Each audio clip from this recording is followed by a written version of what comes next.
warahmatullahi wabarakatuh.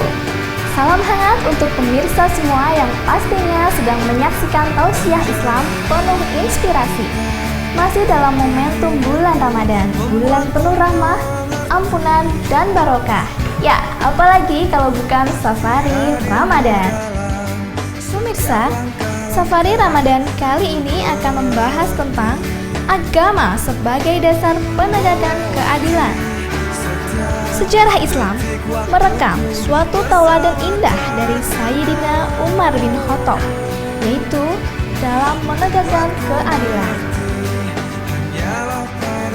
Pada Safari Ramadan kali ini, yuk kita telik makna keadilan yang akan disampaikan oleh Profesor Dr. Moh Mahfud MDSH berikut ini.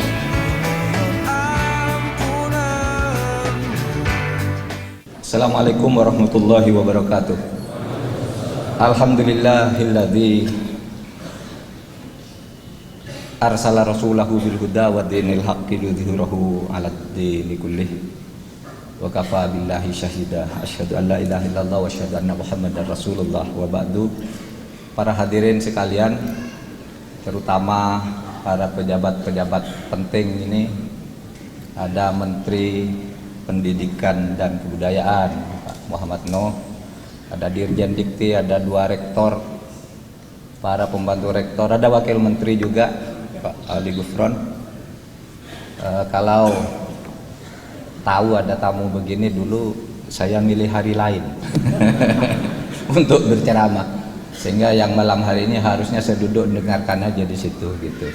Tapi karena sudah dijadwal, ya saya penuhi dulu kewajiban ini.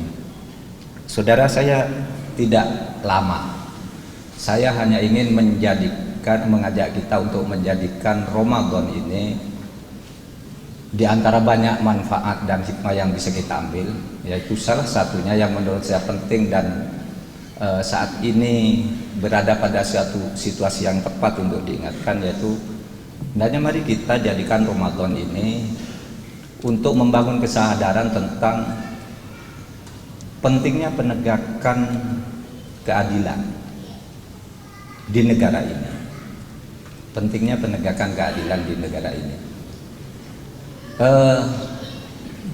Ini sebenarnya tugas politik yang utama dari Nabi Muhammad itu dulu pertama kali ketika diutus, sesudah diberi wahyu tentang akidah, tentang tauhid, tentang Allah yang Maha Tunggal, yang Maha Kuasa.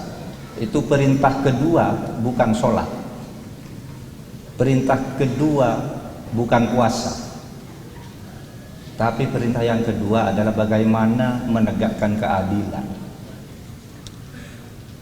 bagaimana membangun satu sistem politik yang berkeadilan. Itulah sebabnya menjadi tidak benar ketika orang mengatakan Nabi Muhammad itu tidak membawa wahyu tentang politik. Perintah menegakkan keadilan itu adalah perintah politik, karena keadilan itu hanya bisa ditegakkan melalui instrumen-instrumen politik. Nah, itu sebabnya lalu Rasulullah sesudah mengajarkan kalimat tauhid la ilaha illallah, disuruh mengingatkan Abu Jahal.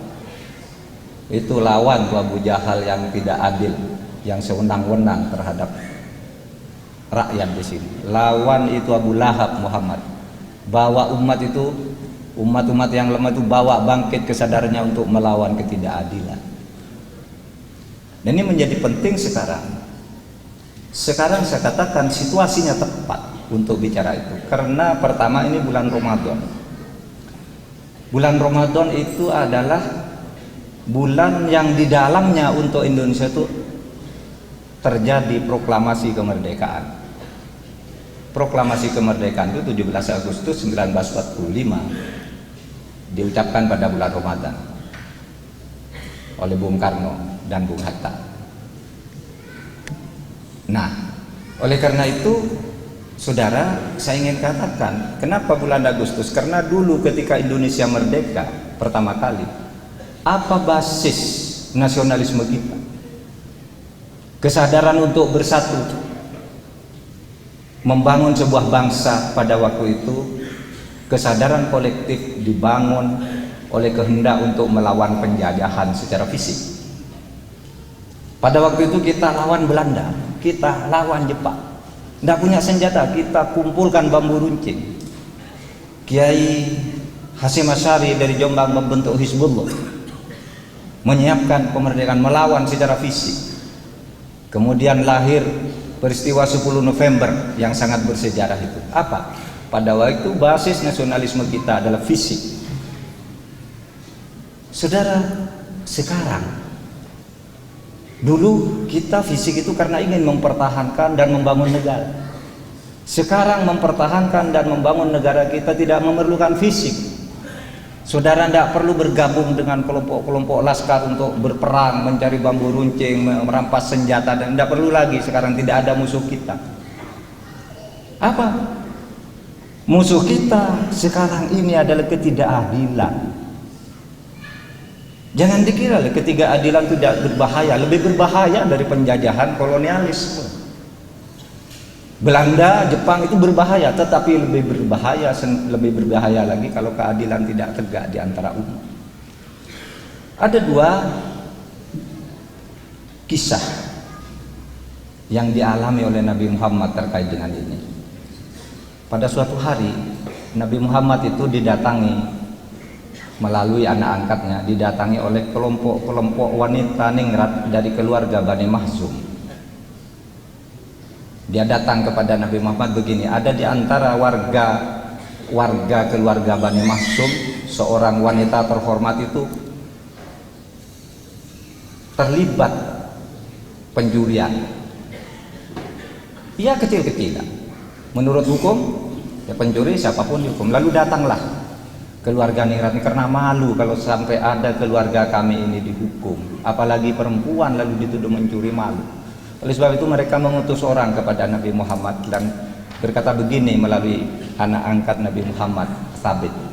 Katakan begini, Rasul Nabi Muhammad, engkau adalah Al-Amin.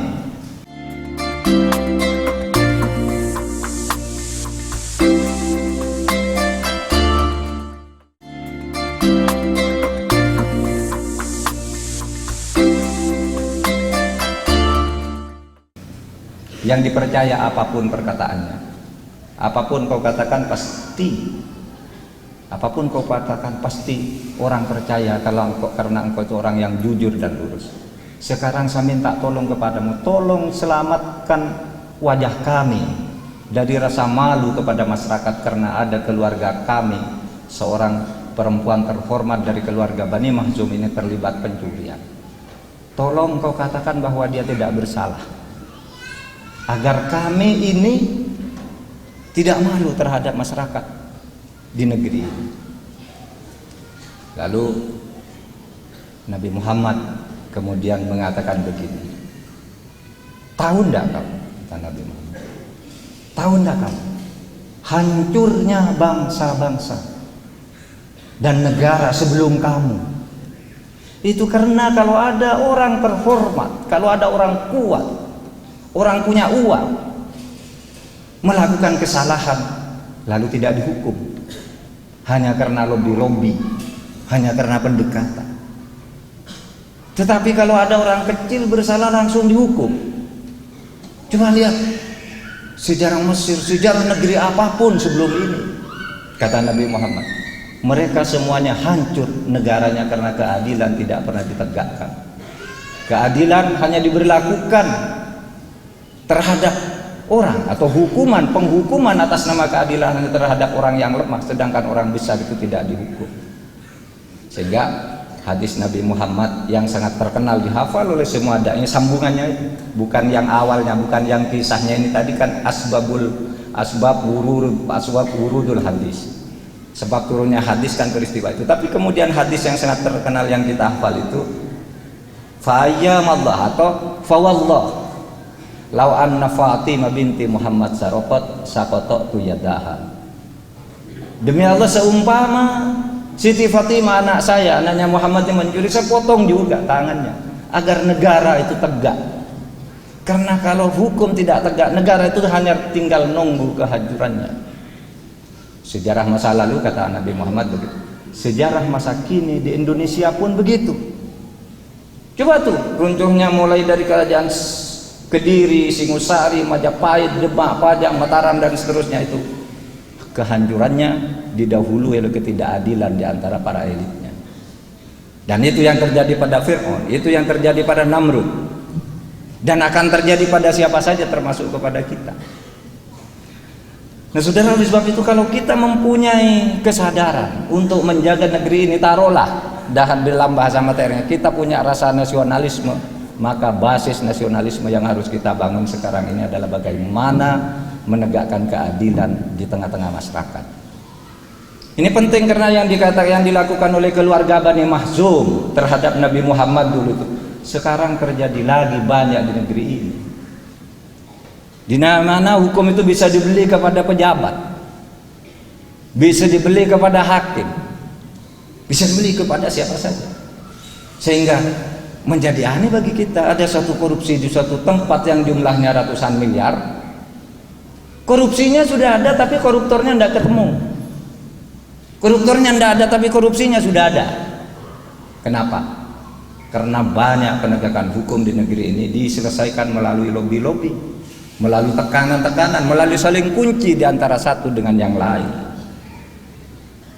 Nah, sementara itu korupsi besar yang ratusan miliar, tapi yang kecil-kecil seperti seorang ibu di Medan terpaksa dihukum 4 bulan penjara. Karena apa?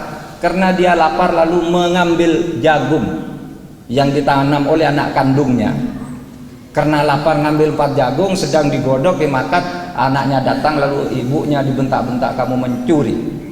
Lalu ibunya itu diantar ke kantor polisi, diproses, dihukum dengan cepat. Hanya 4 jagung. Kalau orang kecil tidak ada yang membela. Kalau orang besar miliaran, sudah ada korupsinya, tidak ada koruptornya juga, masih dicari-cari juga bahwa dia tidak salah. Ini yang menurut saya membahayakan bagi kelangsungan bangsa dan negara kita ke depan. Karena ketika ketidakadilan itu muncul dan selalu terus dipelihara, itu kehancuran dari dalam akan terjadi seperti dikatakan oleh Nabi Muhammad. Sering saya katakan, kita ini sekarang berada dalam situasi jahiliyah, jahiliyah modern. Apa jahiliyah modern? Begini, jahiliyah aslinya itu ya, di dalam Al-Quran ada empat kata jahiliyah. Nah, ini asli semua kata jahiliyah. Pertama, orang yang ingkar kepada Tuhannya ketika menghadapi satu godaan tidak tahan. Yang kedua, orang yang merasa paling pintar sendiri, merasa paling benar. Yang ketiga adalah orang yang memperjualbelikan hukum dan keadilan. Lalu yang ketiga adalah perempuan-perempuan yang tidak bisa menjaga martabatnya, taruhlah seperti perempuan-perempuan nakal gitu. Kalau di dalam Al-Quran ya nisa'an Nabi, tinggallah kamu di rumahmu wala tabarrajna tabarrujal jahiliyah gitu. Rasul Al-Quran mengatakan, hai perempuan-perempuan istri Nabi, ya, kamu tinggal saja di rumahmu, jaga dirimu, dan jangan kamu suka bersolek.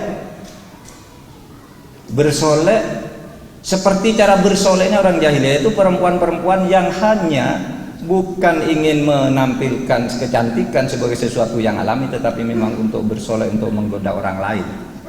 Nah, itu pelacur-pelacur itu sebenarnya zaman jahiliyah itu sudah banyak pelacur. Tapi yang ini yang kaitannya dengan hukum, pada suatu hari Nabi Muhammad itu didatangi oleh 2 orang tokoh Yahudi terkemuka di Madinah. Lalu orang itu mengatakan, Muhammad, engkau adalah Al-Amin, engkau dipercaya. Sekarang mari kita buat deal, buat perjanjian, saling membantu di antara kita. Apa kata Nabi Muhammad? Gini katanya, kau setiap hari berdakwah menyebarkan Islam agar orang masuk Islam. Ada satu cara mudah di mana dalam waktu pendek ribuan orang akan menyatakan masuk Islam dan menghadap kepadamu membaca syahadat masuk Islam. Apa itu? Kata dua orang Yahudi itu, semua pengikut kami di berdua pimpinan Yahudi, di belakang kami ribuan orang ikut, akan menyatakan akan saya bawa masuk Islam asal engkau Muhammad bisa melakukan satu hal yang menguntungkan kami. Apa itu? Saya terlibat masalah konflik, masalah kepemilikan dengan para umat saya ini, mungkin milik tanah wakaf atau apa gitu, tapi terlibat. Jadi begini, saya minta ini engkau yang ngadili, engkau yang ngadili Muhammad, kemudian engkau nyatakan bahwa kami berdua ini benar. Sesudah itu mereka pasti percaya, dan oleh sebab engkau sudah mengadili dengan benar dan selesai dengan baik, maka seluruh orang Yahudi ini akan saya ajak masuk Islam. Itu di cover di dalam Al-Quran. Nah, ketika Nabi Muhammad mulai berpikir, ya juga ya, kok ngajak orang masuk Islam dari rumah ke rumah, kok susah juga, kan lebih baik nih ada ribuan orang sekali masuk. Sudah terbesit begitu, tiba-tiba turun ayat Al-Quran yang sangat terkenal, afahukmal jahiliyah yabghun. Apakah engkau dan mereka itu mau menggunakan hukumnya orang jahiliyah? Itu pertanyaan Allah. Jadi situ yang dikatakan hukumnya orang jahiliyah itu adalah hukum jahiliyah yang sekarang persis sedang terjadi di Indonesia ini. Tawar menawar, didatangi hakimnya, didatangi atasannya, disuap jaksanya, dibayar polisinya, atau polisinya yang datang, jaksanya yang datang, hakimnya yang datang minta jatah. Kamu mau minta putusan macam apa? Mau minta ini segini bayarnya, kalau minta ini segini bayar. Nah, ini yang saya katakan, kita ini sebenarnya berada sekarang dalam situasi jahiliyah modern. Kalau Anda bersama saya dan kita semua ini punya kesadaran cinta terhadap bangsa dan negara ini, cinta terhadap Indonesia, maka itu yang sekarang harus dilawan, saudara. Korupsi, kolusi, itu yang harus dilawan. Karena itu yang menimbulkan ketidakadilan, dan ketidakadilan itu akan menimbulkan kehancuran bagi suatu bangsa. Tidak ada sejarahnya bangsa itu bertahan kalau negaranya tidak dikelola dengan adil. Itu sebabnya Sayyidina Ali bin Abi Thalib mengatakan begini, tabqa ad-daulah al-adila wa in kanat kafiratan wa tafna ad-daulah adh-dhalimah wa in kanat muslimatan. Ingat-ingatlah